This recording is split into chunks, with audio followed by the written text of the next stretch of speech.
Hi, I'm Janet Gross. Welcome to Coping Today. Here we talk about all things related to mental health and well-being. And today we want to talk about trying to understand something that's out of our control, specifically the New Year's Day terrorist attack on Bourbon Street in New Orleans' French Quarter. Here to guide us through this, as always, Dr. Roy Salgado, Professor of Counseling and Behavioral Sciences at the University of Holy Cross. You know, Dr. Roy, one of the reasons I think we try to understand this, because we have crowds here all the time. We're a tourist attraction, and we want crowds. We want more crowds, and we want the business and the fun, but there are things that we still need to address. We want to be secure in the fun. Right, and all of these existential questions come up when something like this happens. When we experience any type of disaster, any type of significant event, whether it be man-made or natural, we ask ourselves the big questions: why? How could this happen? Who would be the type of person that would want to inflict such harm and terror on other innocent people? Why here? Why now? Why here? Why now? Why in our own city? Why in our own community? And then it leaves people with this unease, and then with all these questions. Whether you're a young child or an adult, you ask yourself these questions, and sometimes we don't have an answer. I work with children, and I have children, and my own children, along with children that I provide services to, sometimes they ask very difficult questions that I do not have an answer to, and they have a way of humbling you and saying, "You don't know very much, do you?" I can't tell you how many times I've heard one of my young clients, when they ask a question, I'm like, I don't know, what do you think about that? And I was like, "You keep saying that. Just tell me." And I'm like, "Well, I don't know." I was like, "You don't know very much." And I think that's a very good perspective to have at times, that we don't know the answers to things. We want to try to figure things out, and to the extent that we can, we ought to make that effort. We have reason, and so we need to use our reason to kind of come up with solutions to situations, to try to work towards preventing things where we can prevent them. But then faith comes in. We're beings of reason, and we're beings of faith, that perhaps there are times we need to rely on that because we don't have the answers. And so we need to look to God for some of those answers. Right, and I think I need to do that all the time. So, but for other people, it's not that way. And I think that when you do have a grounding in faith, you are more resilient and less anxious. And there's something freeing about that, because when you realize I can't do anything about it. When you realize you can't do anything about it, there's a serenity. I think there's a prayer that kind of goes along with that. There's a serenity in knowing what's within your control. Well, then go ahead. If there's something within your control, handle it. If there's something that's not within your control, let it go. There's nothing that you personally can do about it. And so becoming aware of that. Right, and I think when we started the show about, we want to have a lot of people here, we want to have everybody from everywhere here, and yet we want to feel safe. There is, we are looking for a balance there, right, too. And so that, when that gets out of balance, it's right.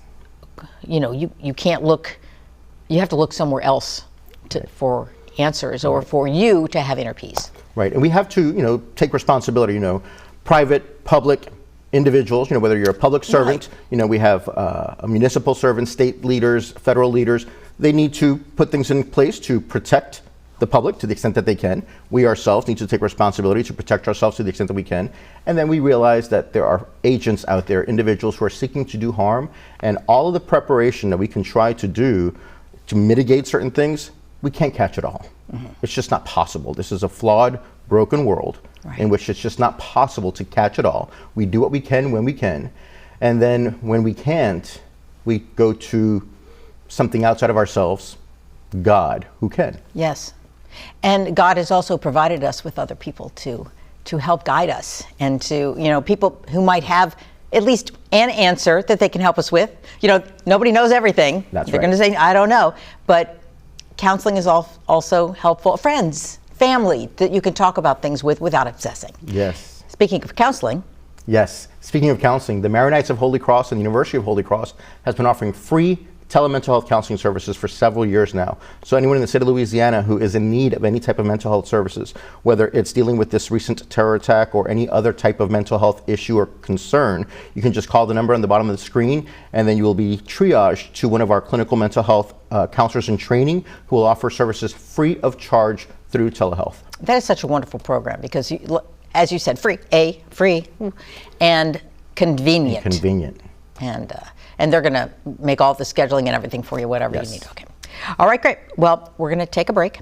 But when we come back, we're going to talk about finding meaning and spiritual resilience in the aftermath of tragedy and terror. Stay with us.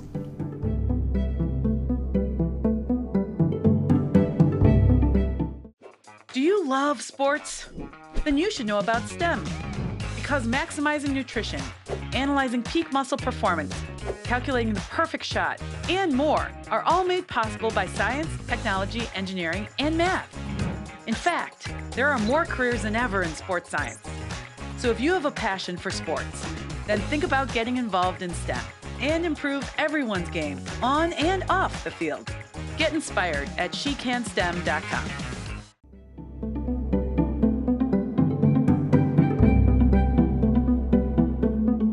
We're back talking about trying to make sense of the New Year's Day terror attack in New Orleans, and really any terror or tragedy we may face. Joining us today, Mary and I's sister, Judy Gomila with the University of Holy Cross. Thank you for joining in the conversation. Thank you for the opportunity. I know that you do a lot with spiritual counseling and community outreach, things like that. And so we wanted to have you on to help us as we talk about trying to understand this and how to get through it, and ways that we can help ourselves and each other. Mm-hmm. So Roy and I were talking about, faith and spirituality, and certainly that can provide comfort and relief and peace. It's been my experience with tragic situations as we just experienced. There is no way to make sense out of it.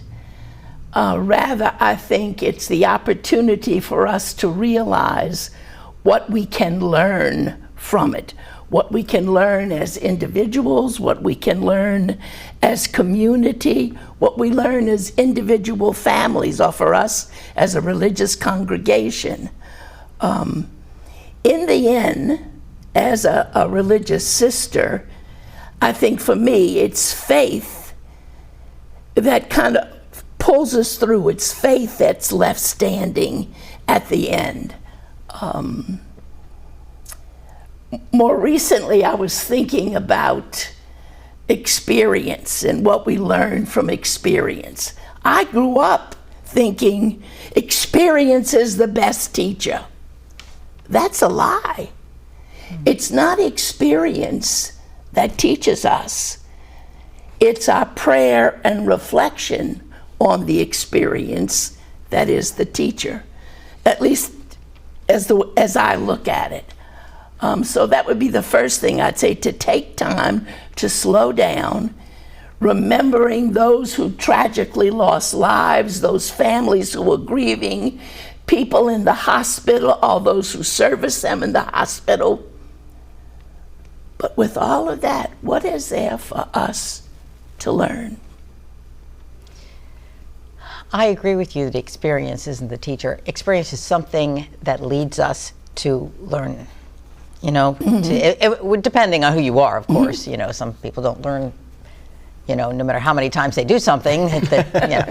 But it definitely is, for me, prayer, thankfulness, even in the face of terror. Mm-hmm. Thankfulness, and gratitude. I would think we can learn from any experience. So, you have a horrendous experience. It was just a mess, not even talking about this tragedy, just something else, a bad family reunion. But if we spend time with it, there are things we can learn from that. Just as well as you have a wonderful family gathering, and there are things we can learn from that. But you're right, I think it's the prayer and the reflection, spending time maybe in quiet and learning from those experiences. Sister, I so much appreciate you bringing that perspective, because that is a question that people have been asking since we've experienced this terror attack in New Orleans, trying to make sense of it. And maybe it's an exercise in futility, trying to make sense of something like this. But pausing, having a paradigm shift, what can we learn from the experience, perhaps would offer more comfort and solace to individuals. Okay, this happened, it's a reality, let's learn from it. And I appreciate you kind of giving that paradigm shift, because it's important, because our natural inclination is to try to understand it and make sense of why. Why did this individual do this? Why do people do these things? Well, there's all sorts of myriads of reasons as to why anything happens. And none of that we can control, as we were talking about that earlier. As if we have control. Right. I heard a story. My knees were, I got whatever you call it in your knees. And the physical therapist told me a story about her son when he was about in 3rd or 4th grade. This is a number of years ago. And she said he was in the back seat. She was driving him to school. And he looked up and he said, "Mom, I think it's going to snow today. Look at those clouds." And his mother talked to him in the back seat and she said, "Son, it's almost 50 degrees. It's not going to snow today." But he said, "Mom, look, I think those are the kind of clouds where you get snow." And she repeated her sane advice. She said her son almost brought her to tears when he said to her, "Mom, don't take away my hope." Aww. This tragedy that has affected us in so many different ways, those who are directly involved and those of us who are outside but yet trying to get inside of it, we can't let this experience take away our hope. And I'm not talking about a hope that's dreamy or a hope, but a genuine hope. From the church perspective, Pope Francis has called for a Jubilee year. This has been in the makings, not just related to this tragedy. And in this Jubilee year, it's a time of forgiveness, of being reconciled. And he chose for a theme, Pilgrims of Hope. And I love that image, pilgrims of hope. And I don't think it's just for Catholics. I think it's about all of us realize on this earth, we are all pilgrims because we're not here permanently. Generally, we think of a pilgrimage and we think, well, it's going to involve some travel. It means we're going somewhere, but we're not putting down roots. It may mean we see some sacred place or persons. I think with calling for pilgrims of hope, and especially now in light of that we're looking at this horrendous tragedy, I think we have to remember that sometimes the longest journey we take is not to Medjugorje, or not to do the Camino, or go to Rome. Sometimes our longest journey is from our heads to our hearts, touching our souls. So the first thing I would suggest is we don't allow all of the media and so forth going on to take it seriously, but wear it lightly. Don't let it take away our hope. And that's where we get into this trap as human beings. We're curious creatures that with media today, we are glued to our screens trying to get the latest bit of information on any event. And because we can see it all. We can see it all and try to piece it together like we're some sort of detective or sleuth. Yeah, I told you this is what it was. And people trying to one-up you if you will. I told you that it was this type of situation. And did you see that? Because here's what I saw, the latest. Exactly. And all it does is rile us up and makes us more anxious. And in all of that, it chips away at our hope. And so what I'm hearing you say here is for us to take a breath, slow down, be silent, and have that hope. Have that hope and be reflective with that hope. And I think that the boy's name was Donovan. Donovan, I don't know what he taught his mother, but he taught me a lesson. And I think he can teach all of us a lesson. Whenever we face something, there's just no way we can really understand it or make sense out of it. What can we do with it? and how do we pray with it, reflect on it, become more aware. And you know, in talking about all the different prayer forms, whether you're Christian or otherwise, I loved Archbishop Amen, the other, maybe I don't really give a date on it because I don't remember, but had a prayer service, an intercommunity prayer service at the cathedral for all the victims, their families. But up on the altar, we had all different perspectives of different denominations, Christian and non-Christian, coming together in unity, coming together in prayer and in hope. I've been a woman religious for 60 years, and I think I have learned, or am learning, that the power in hope is transformative. The call to be in unison with one another, to be that light for people.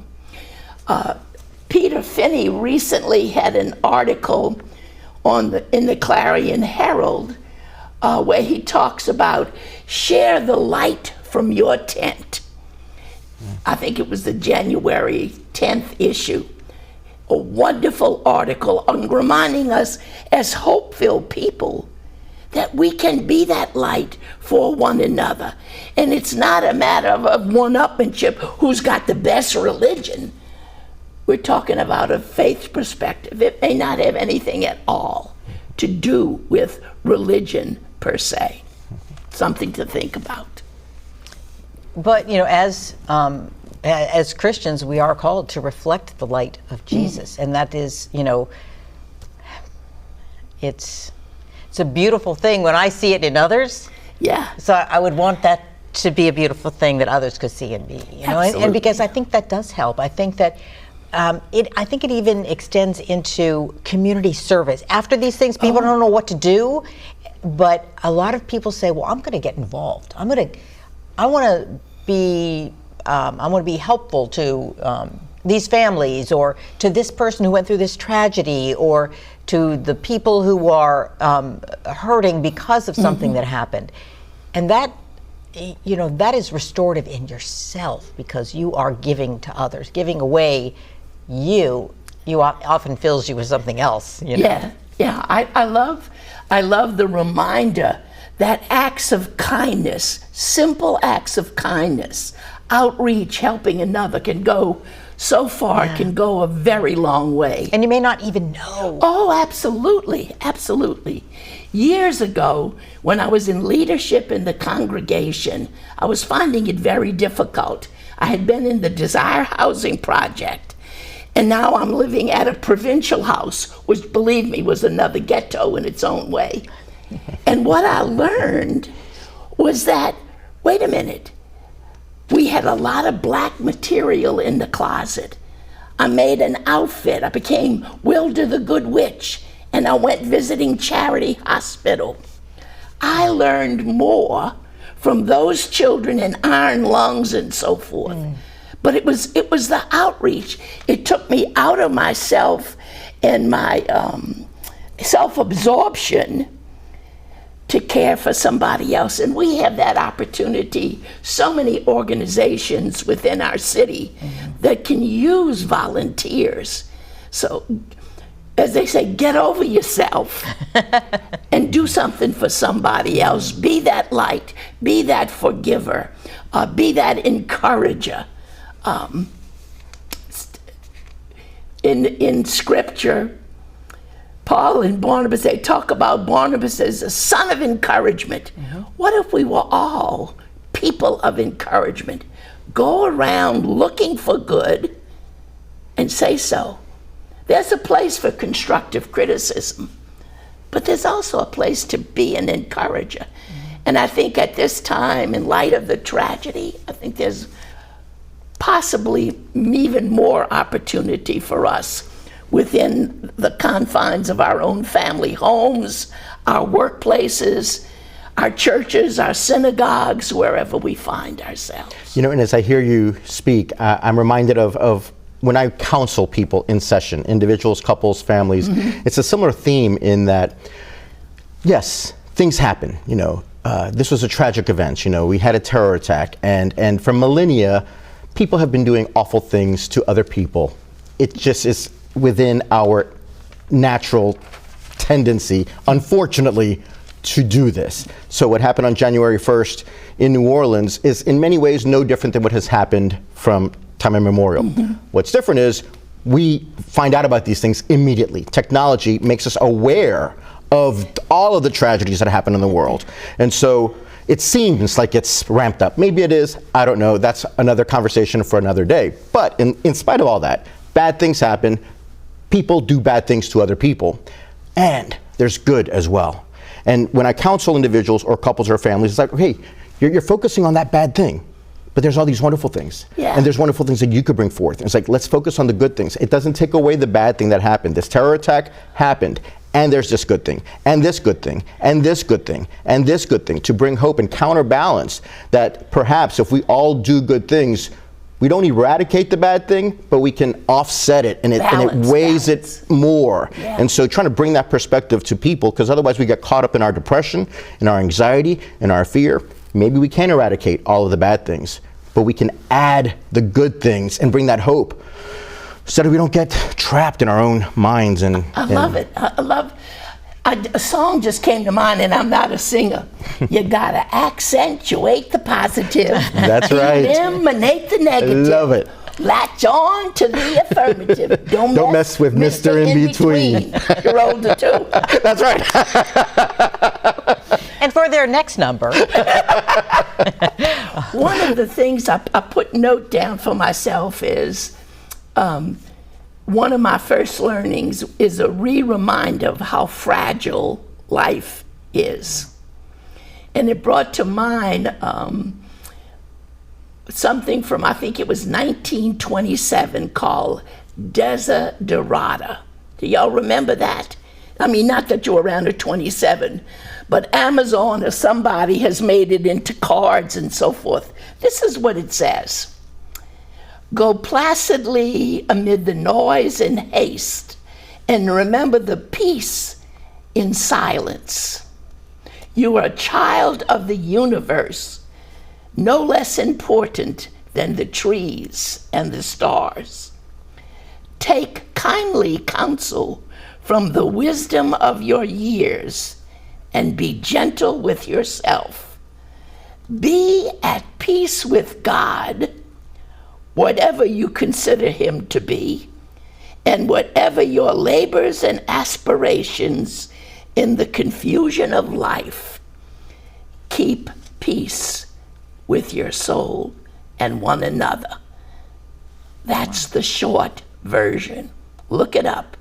Desiderata, originally written in 1927. Well, on that note, yes, we're going to take a break. Thank you, Sister Judy, for being here and bringing another aspect into this as we look at getting over things. You know, I appreciate it. Thank you very much, Sister. Thank you. We'll be back in a minute.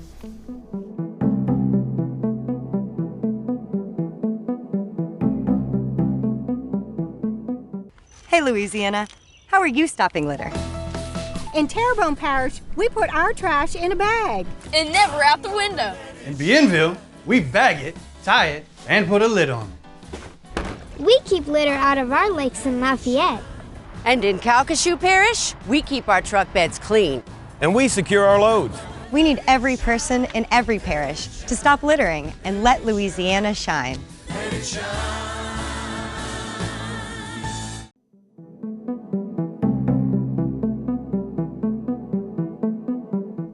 And welcome back to the show. You know, Roy, when we were talking with Sister Gomila, and she was saying, you really don't need to necessarily make sense of evil. Right. And that's one of my big takeaways, is when we ask ourselves these big questions and trying to understand what would motivate someone to inflict this type of terror on someone. And then just giving yourself that grace to, there's no way to necessarily always make sense of something. So don't make sense of it, but what can we learn from it? And I appreciate that. I think it's a grounding way of looking at it. It's a perspective that's manageable, that we can say, okay, what can we learn from this experience? And so for me, perhaps being more aware of our surroundings, so in the event of something happening, what would I do?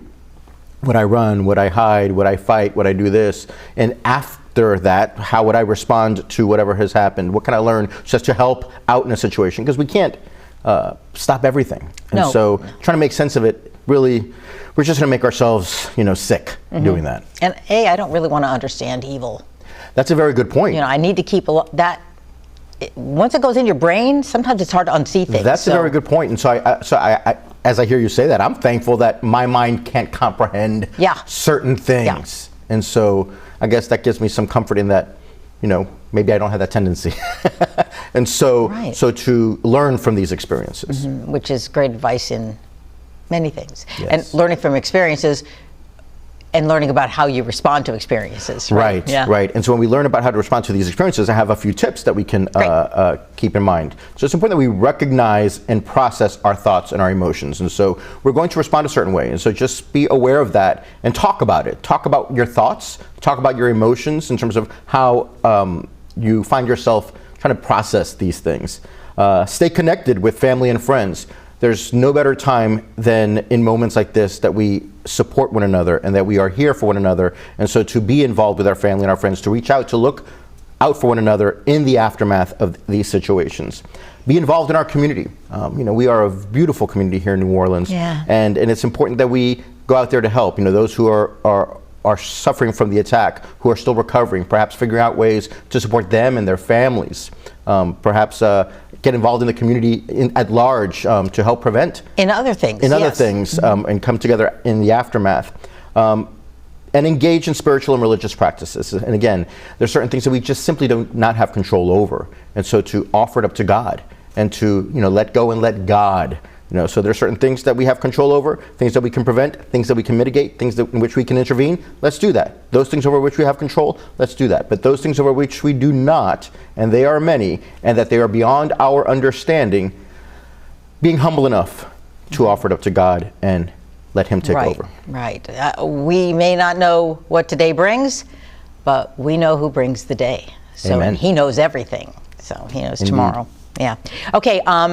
We had about 40 seconds, so quick, give us the phone number to the helpline in case people wanted to. Yes, so the phone number is on the bottom of the screen, and the University of Holy Cross and the Maronites of Holy Cross have been offering free telemental health counseling services for several years now. So anyone who is struggling with the aftermath of this terror attack or any type of mental health situation that presents itself, just call the number on the bottom of the screen and your call will be taken and you'll be assigned a counselor in training to offer that service to you free of charge remotely. Great.